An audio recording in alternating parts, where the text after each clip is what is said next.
नमस्कार, मी सुवर्णा. आज एका छानशा व्हिडिओमध्ये तुमचे खूप खूप स्वागत. आज आपल्याला पैठणी ब्लाऊजची बॅकनेक डिझाईन करायची आहे. पैठणीची ब्लाऊज आहे, खूप सुंदर अशी साडी आहे. पहा, त्यासाठी मी स्क्रीनवर मापे पण दिलेली आहेत. पहा, त्यासाठी गळा रुंदी 2.5 इंच घेतले, छातीचे माप 10 इंच आहे आणि मोंडा घेतलेला आहे 5.5चा. 1.5 इंचाचे जो आर्महोलचा आकार आहे तो 1.5 इंचाचा देऊन घेतला आणि गळा उंची 10 इंच घेतलेली आहे. तुमच्या आवडीनुसारही तुम्ही घेऊ शकता. गळा रुंदी 2.5 आणि गळा उंची 10 इंच. आणि उंची तयार करताना ब्लाऊजला 1 इंचाची शिलाई मार्जिन घेते आणि परत अर्धा इंच ह्या डिझाईनसाठी मी परत अर्धा इंच एक्स्ट्रा कापड घेतलेले आहे. पहा, आपल्याला चौकोन बॉक्स आखून घेतला आणि जशी डिझाईन तयार करायची आहे त्याप्रमाणे मी असे आखून घेतलेले आहे. माझी पूर्ण डिझाईन आखून झालेली आहे. आता आपण अस्तरच्या मापाप्रमाणे मी जे मेन फॅब्रिक आहे पैठणी साडीचे त्याचे ब्लाऊज पीस कट करून घेते. त्याआधी मी आता ही जी डिझाईन एका साईडने आखून घेतलेली आहे ती दुसऱ्या साईडला अशी छापून घेणार आहे. एकावर एक घडी घातली आणि ती अशी व्यवस्थित घडी घालून घेऊन हाताने प्रेस करायचे, म्हणजे पूर्ण खालच्या साईडला छापल्या जाते. पहा, आता थोडी थोडी दिसत आहे अंदूक अंदूक, तर मी परत डार्क करून त्याला आखून घेतली. खूप सुंदर डिझाईन तयार होणार आहे.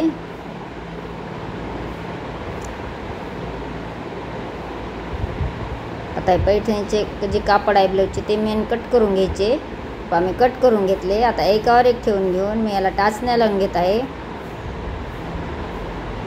असं व्यवस्थित एकावर एक ठेवून घ्यायचं आणि टाचण्या लावून घ्यायच्या आणि आपल्याला जॉईंट करून घ्यायचे आहे. कट करायच्या आधी मी जॉईंट करून घेणार आहे. पहा, जशी जे डिझाईनचा गळ्याचा आकार काढलेला होता त्या आकाराप्रमाणे मी पूर्ण टिप मारून घेणार आहे.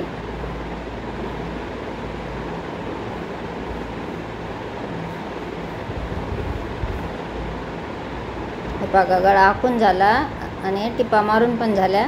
आता साईडचं जे आहे ते पूर्ण अटॅच करून अस्तराने मेन कापड अटॅच करून घ्यायचे, म्हणजे पूर्ण टिपा मारून घ्यायच्या. चारी साईडने मी टिपा मारून घेतलेले आहेत. आता एक्स्ट्राचे कापड आहे ते कट करून घेऊयात.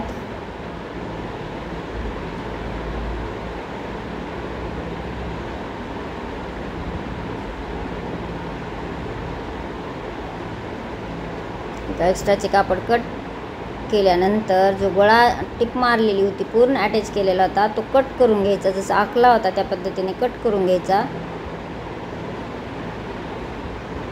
पूर्ण कट करून घेतला मी.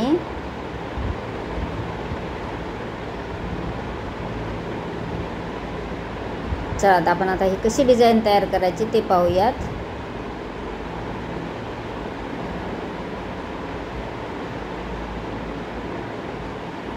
किती सुंदर असा डिझाईन दिसत आहे. तर त्यासाठी मी साडीचा कॉन्ट्रास्ट कलरचा कापड घेऊन त्याच्या क्रॉस कपड्यामध्ये पट्ट्या काढून घेतलेल्या आहेत. आपल्याला याची पायपिंग करायची आहे. पूर्ण डिझाईनला पायपिंग करायची, तर त्यासाठी मी 1.5 इंचाची पट्टी काढून घेतलेली आहे. 1.5 ते 1.25 इंचाची पट्टी काढून घ्यायची आणि डबल दुहेरी करून घेतली आणि दुहेरी करून घेऊन गळ्याच्या साईडला जोडून घेऊन आपल्याला याची पायपिंग करायची आहे. हे डबल पट्टी लावून मी पायपिंग करून घेणार आहे. एक साईड शिवून झालेली आहे. आता एक्स्ट्राचे कापड थोडे थोडे कट करायचे आणि छोटे छोटे कट्स मारायचे, म्हणजे गळा जो आहे तो एकदम फिनिशिंगने येतो. पहा, छोटे छोटे कट्स देऊन झाले. आता आपण त्याची पायपिंग करूया. हाताच्या नखाच्या साहाय्याने थोडे प्रेस केले म्हणजे जी पायपिंग आहे ती एकदम व्यवस्थित दिसायला दिसते आणि व्यवस्थित येते पण. त्यासाठी मी थोडे नख मारून घेतले. अशा पद्धतीने पूर्ण गळ्याला पायपिंग करून घ्यायची. पहा, तुम्हाला माझे व्हिडिओ कसे वाटतात? काही अडचणी जर असतील, तुमच्या काही लक्षात येत नसेल तर नक्कीच कमेंट करा.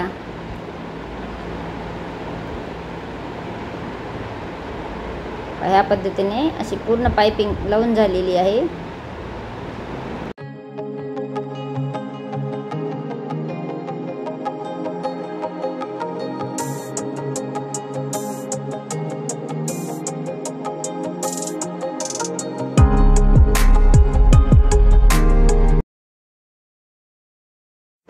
पहा, दुसराही पार्ट तयार करून घेतला.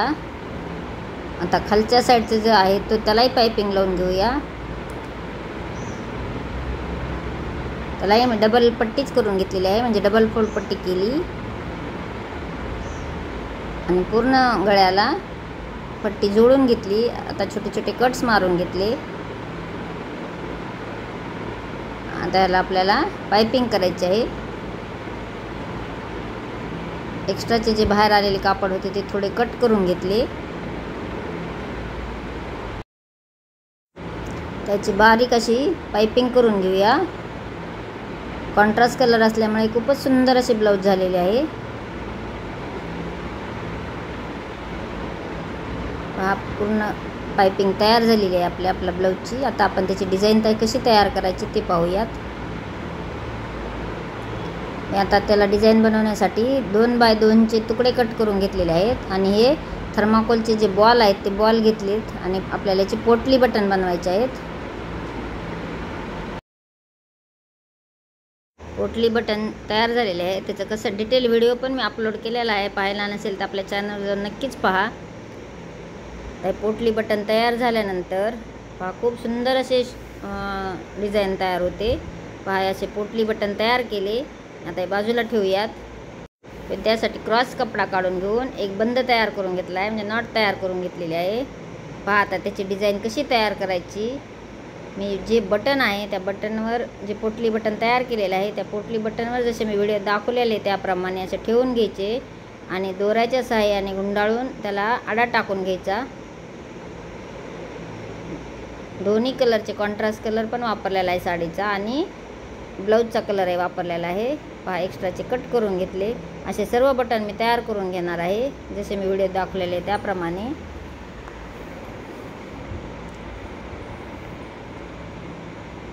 पूर्ण गुंडाळून घ्यायचा आणि आडा टाकून घ्यायचा. 1-2 आडे टाकून घ्यायचे म्हणजे आपले बटन जे आहे ते व्यवस्थित होते. पहा मी असे बटन तयार करून घेतले. पहा खूप सुंदर दिसते. माझ्या कस्टमरला तर खूप आवडले. तुम्हाला आवडले का नाही ते नक्कीच कमेंट करा. अशा नवीन नवीन व्हिडिओसाठी चॅनल नवीन असाल तर सबस्क्राईब करा आणि तुमच्या मित्रमैत्रिणींना शेअर करा. बेल आयकॉनलाही प्रेस करा म्हणजे तुम्हाला व्हिडिओ अपलोड केल्याबरोबर नोटिफिकेशन मिळेल. पहा किती सुंदर असे बटन तयार झाले आहेत. आता आपण हे ब्लाऊजला कुठे लावायचे ते पाहूयात.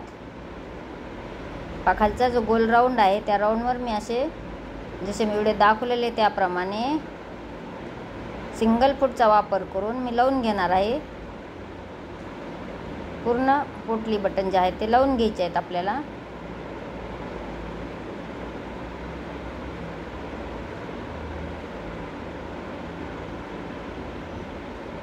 पूर्ण अशी टिप मारून घ्यायची. त्यासाठी मी आता सिंगल फूटचा वापर केलेला आहे.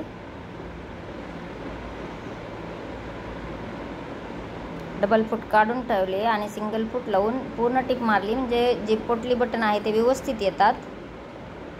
जर तुम्हाला तुमच्याकडे सिंगल फूट नसेल तर तुम्ही अजून एक ट्रिक सांगते. तुम्ही हाताने अटॅच करा त्याला आणि नंतर साईडने जे आहे ते साईडने टिप मारून घ्या म्हणजे तुमचे बटन जे आहे ते एकदम व्यवस्थित येतात. हाताने तुम्ही सुई दोऱ्याच्या धाग्याने तुम्ही शिवून घेऊ शकता.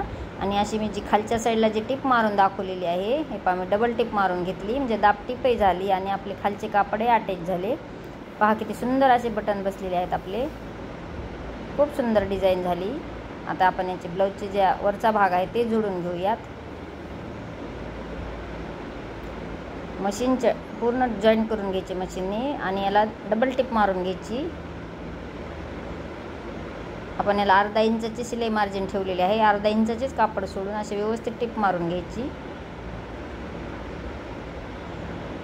तर लॉक करून घ्यायची सुरुवातीला. पहा मी डबल टिप मारून घेतली. दोन्ही भाग ह्याच पद्धतीने तयार करून घेतले म्हणजे जॉईन करून घेतले.